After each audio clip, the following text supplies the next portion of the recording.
allocation to education, especially over the last 10 years. Quite a bit of resources to education.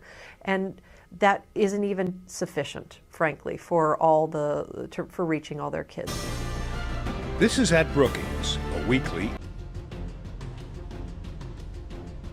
There's a learning crisis in developing countries where children are either poorly benefiting the child and the overall economy. Education is a human right and is the best tool for tackling poverty and other. It's Senior Fellow Rebecca Winthrop, Distinct Dimensions. If we look at what are the actual problems of the learning crisis, and this is really across the developing world, a lot of kids are getting into marginalized groups who are not.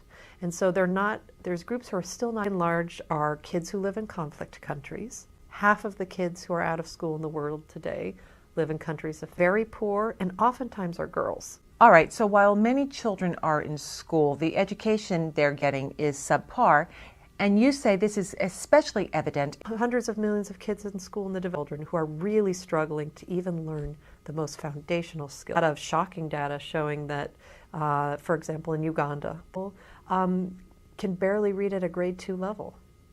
This goes around the continent of Africa, in Latin America, in Asia.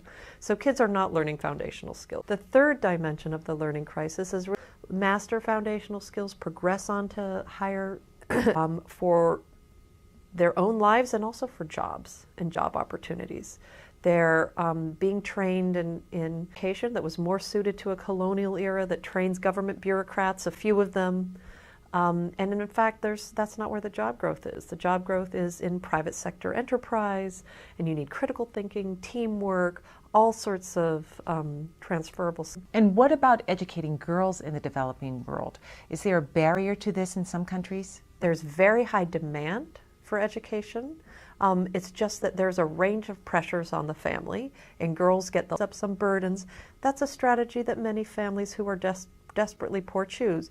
And it's frankly offer all their children an education and more just a range of coping mechanisms that leave girls at the bottom. And in the face of these findings, there's still a great number of countries which you may expect and we hear a lot about, which is resources. We spend a great deal more on other things. Like we do see that if a country puts around 4% of its GDP towards education, that those are the countries that are quite successful.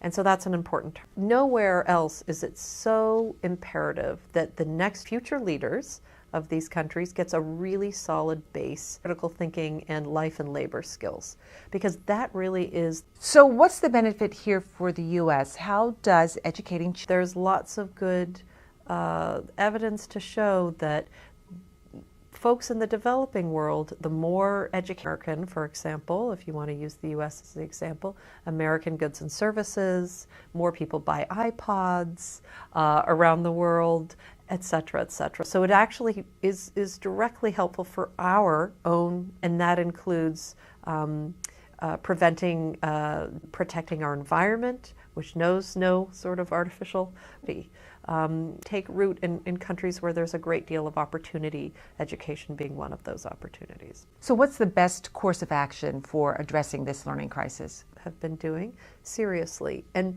change the way they use their resources. Secondary education with relevant curriculum, those things. Stay up to date with the latest research and search our directory of experts, all from your mobile device. To download Brookings for your BlackBerry and brookings.edu/mobile.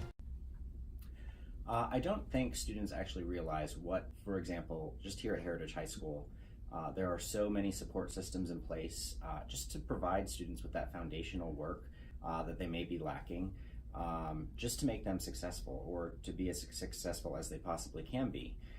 So the library is a prime example of just a really nurse.